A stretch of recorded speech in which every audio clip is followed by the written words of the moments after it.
Let's talk subtitles, or I guess it should be let's read subtitles really, because the previous 5 episodes and every one from here on out will be fully subtitled in English by humans, so it actually makes some kind of sense. So you should find that in a few days after the episodes are released, they will be fully wordificated too. Hooray! And for this, I have to thank my wonderful patrons for making it happen. So to all of you who are helping, I have a few words to say.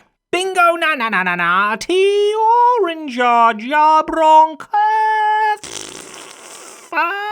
Zedaf is awesome and subtitles are stinky. Thank you for listening.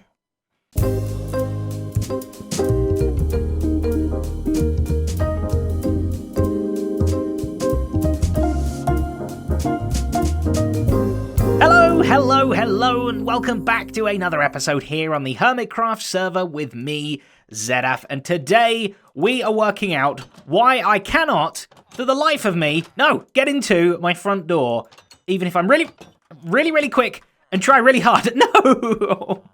Now, I know you're probably blaming me right now, and that is kind of fair enough, but you gotta say these buttons are pretty quick and flappy, and you've got less than a block amount of space to try and quickly super duper dive through. And when you're running this way, you've basically got to run like the majority of the block because the door's on that side of it. So it's even harder, and as soon as you get caught on the wall, like I did then, you barely make it through. So yeah, I've had it once and for all today. We are going to fix this door. Fixed! No, we are of course fixing it with the power of scientifical redstone. So let me just grab a few bits and bobs here. We're going to need some pistons, I think. We're going to need some observers, some torches, all the good redstone stuff. And right off the bat, we can replace this inside button with a pressure plate because, you know, a mob can just open this. That's totally fine. If we have any mobs in here that want to leave, please, zombies, creepers, just on out you go. Obviously, sheep and villagers and stuff, no, you are very much stuck here, but, you know, you're tied to a wall. You're shoved in a test tube. I don't think anything's going to be trying to escape. So that is great for the inside out, but this thing still needs to be a button here. We can't put a pressure plate down. We're going to get all sorts of things wandering into our base. And the main issue really is just the delay. We just need to increase the delay. And I was trying to work out how much I would want to increase it. And I just thought, you know me, sometimes I'm a little bit quick and I can go, yeah, I can make it. Other times I'm a little bit slower. So maybe we just extend this delay forever and have it so that the door will forever stay open, and seeing as we have that pressure plate right on the other side to know that we've gotten through the door successfully, we can use that to close it up behind us. So we're going to have to completely dig out a big hole underneath here to shove as much redstone in as we can, but I do have an odd proviso, and that is I want the button to stay up here at kind of eye level. I don't want to put the button down here nearer my feet. I'm not going to be kicking the button. I need to be able to press the button nicely, just, you know, where I'm already looking. I'm already at that height, so I can just walk on forward. And, well, at the minute, I'd fall in a hole, obviously, but we'd just walk straight through the door then. Most of the redstone in, the final piece of the puzzle is a bucket of water, which sounds crazy when you're talking about redstone, but if it is a cauldron that you need, then, yeah, definitely water bucket is in. So super simple little setup. We've just got 2 non-sticky pistons here that basically act like a memory clock. So when this one pushes down, the system is in like door open mode, and then when this one pushes back up again, it's in door close mode. So you can see we just literally see when the cauldron is here, we measure it, we put it into there, we put it into this block, into the door there.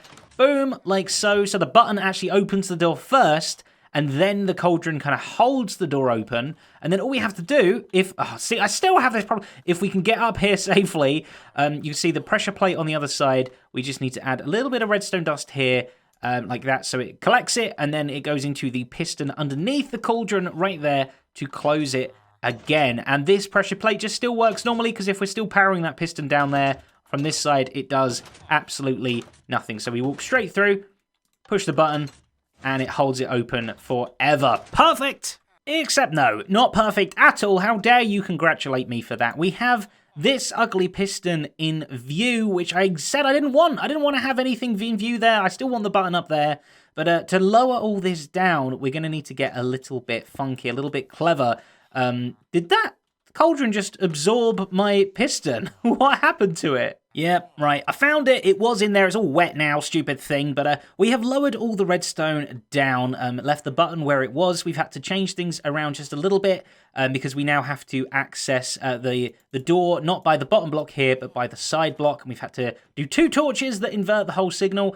When the cauldron now goes here, it kind of measures it and goes all the way up, so that's fine. The little back bit over here, I've also had to lower that one down a step so that the pressure plate can push the cauldron back up again into position. But we now have a problem that this thing, it just doesn't work. It doesn't activate this piston at all. And of course it doesn't. It's because it's not touching it anymore. You would have to lower the button down. But what it does do is something very strange. And this is where the funky stuff comes in right now.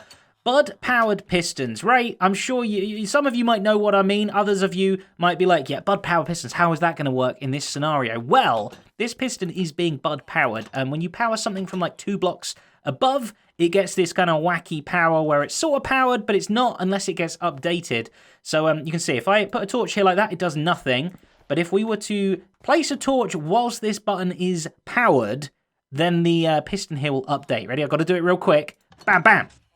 You see? You see that? And now it's stuck. Oh, except I updated it again. So all we have to do is kind of update this piston when this button gets pushed. And normally that's kind of what happens. The button itself will update the piston. But in this instance, we can't do that. We could maybe try and do something. Obviously, we could put some like some dust just on the floor here, or on the grass rather. But I don't like the look of that. That's real gross. We want this thing to be completely hidden. So I'm afraid I'm going to have to do something that I really am going to regret.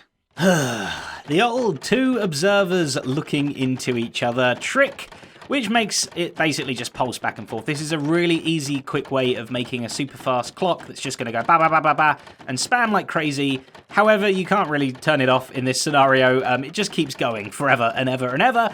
And that's kind of what we need. We need something. Shush, shush, shush, shush, shush now. Shush now. We shut you up. I've added another one down under here.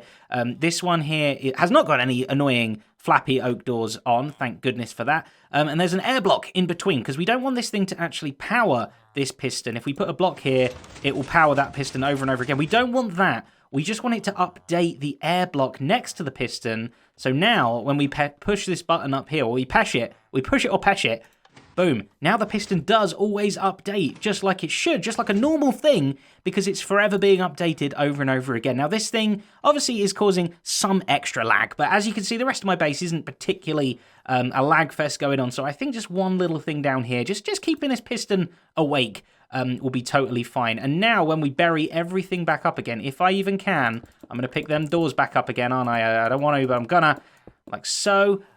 We could probably put some light down there. And then we grass all the way over this. What was there? That was just some of that. Look, it's fine. It works. Obviously, the door's open. We walk our way through. It closes behind us. Everything's good. Look at that. It's nice. You get a little bit of extra piston sound effect noise. But ultimately, this does exactly what I want. And you wouldn't think that there's a whole load of redstone down there doing other stuff. You just see a button. You see a pressure plate. You just think, oh, I know this. I know how this door works. But as soon as you do that and it stays open, you're like, wait, what? Lovely. So that's our new door that has replaced the one that was driving me absolutely bonkers. We can finally get on with some more stuff in today's episode. Last time we built the zombification station. Hello. And I realized, or in the comments, you lot told me that adding bars and beds, all these iron bars and beds, if there's 15 of them and a bed counts as 2, because it's kind of 2 blocks, 15 between bars and beds, you can basically make the things cure up to like 4.8% quicker or something.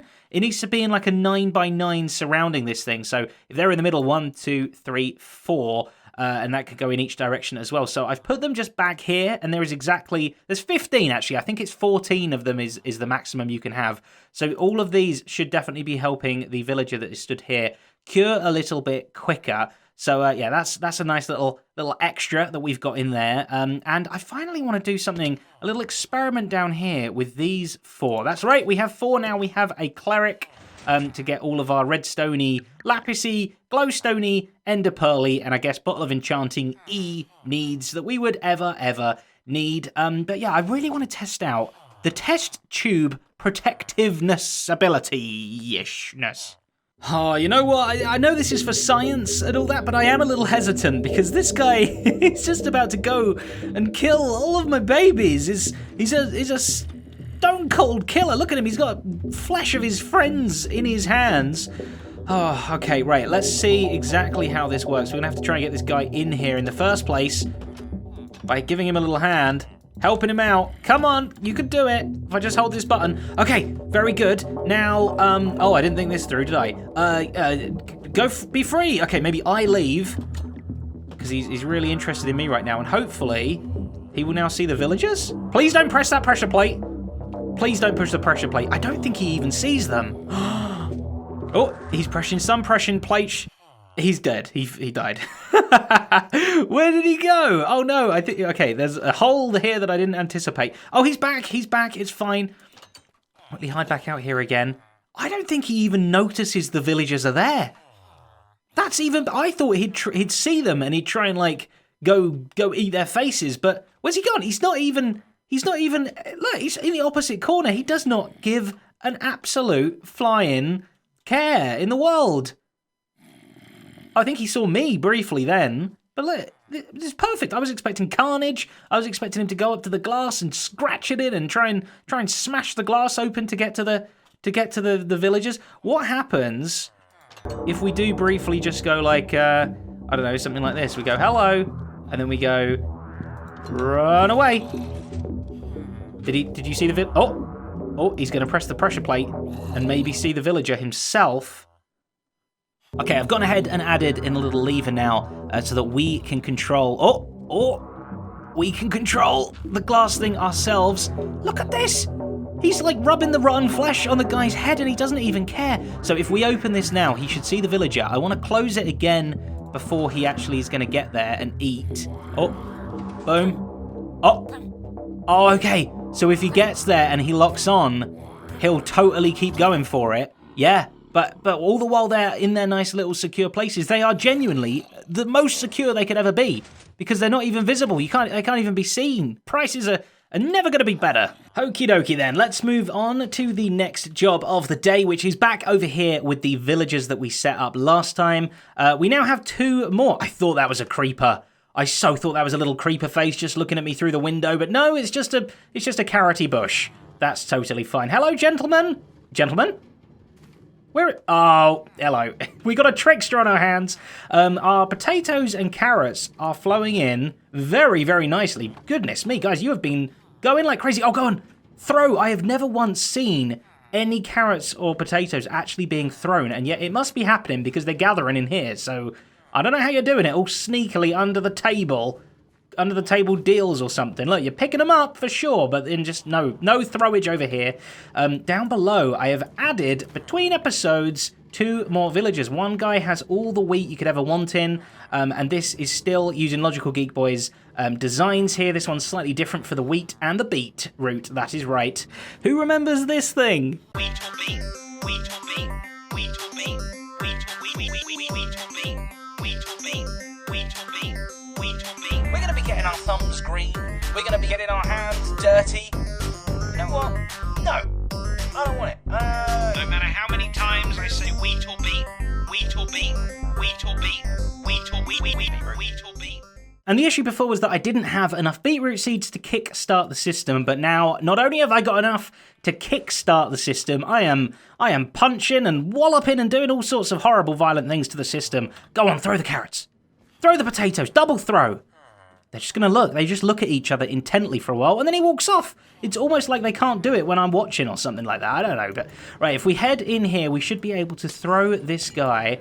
Oh, this is going to be a tricky jump. Haha, I made it. It's fine. See, I can't go in an iron trapdoor properly thing, but I can go in a stupid hole in the wall. So here, if you take all of these seeds, you should take so many of them that you literally can't pick it up. This will fill his inventory. I think he's got like 8 inventory slots there. He's already full. He can't take any more.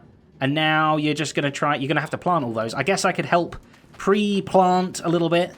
And it is already producing some stuff. There we go, 21 beetroot, 29 beetroot seeds. We also got the wheat and the wheat seeds coming in there. But that is not what today's job is all about.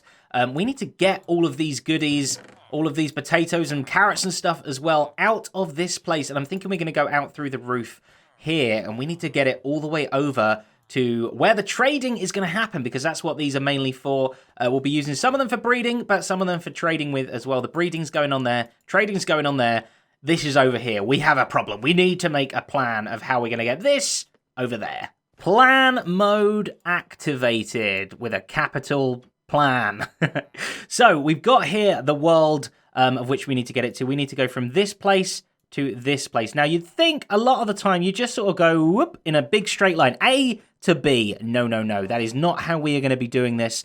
I am thinking the most scientific way probably is to come over here, go down into the ground, under the ground, up over there, round over there, do a little twirl over here, down through a pipe, over and in. And you can see that is probably a much neater, much more scientific way of traversing from point A to point B, going through points C, D, G, and M on the way. So we have our upwards tubes plugged in now. Oh, they're pumping out stuff already. We have one there for the carrots and the potatoes, one here for the other two things that I've forgotten right now, and a simple little circuit there. If there's anything in this dispenser dropper thing here, it will just shoot it straight out. So if we head on in and hopefully fill this thing up with water, that's our main source of moving everything around. So we'll do a full tube up of water right to the brim.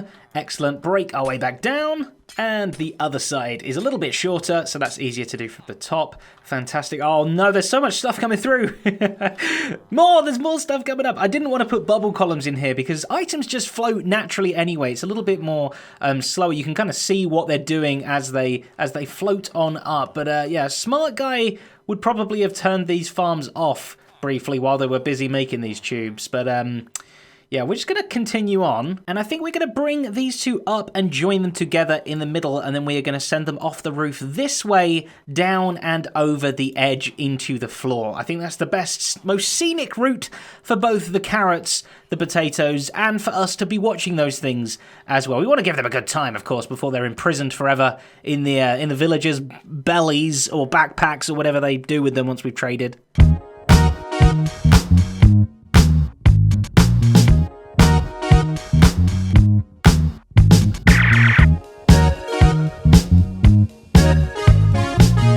Lovely, there we go. We've got a nice big veggie bazooka now, and you can see the items come up, and they kind of wiggle back and forth between this join here a little bit, and then eventually, shroom, they go straight flying down the chute at massive velocity, and they go and land very messily down here, but this is why we will be digging a 3x3 hole to try and collect everything and make sure it all goes in and nothing is wasted. But it's quite a lofty amount that it flies over. Oh, there is one piece over here, but most of it landed down there. Maybe that was my fault.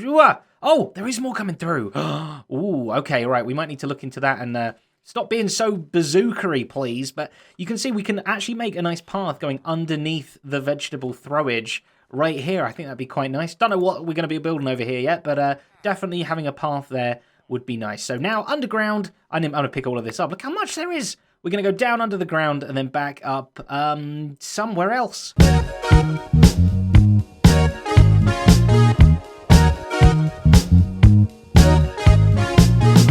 And behold, the reverse tap, or pat, as I like to call them. This, you'd think items would come along here and drop down and go down into this hole here, but no, no, no. You're very wrong. They actually come up out the floor, so they go down under the ground there, whiz all the way along, whiz all the way over, bam, into here. They fly up through bubble power, extreme, go into the end of Pat here, and then continue floating on their way up and go over and drop out through that hole into the room. So we've got more piping to do, but I just want to show you Pat's amazing skill. We throw a bunch of items in, we stand back, and we watch swim. Just like that. It's a very strange thing to behold. And then obviously it shoots over, down, and splats into our base there. So already, if we completely hooked all this up, we would be getting seeds and carrots and all sorts of stuff flying into our base there. But we have one final tube section to do.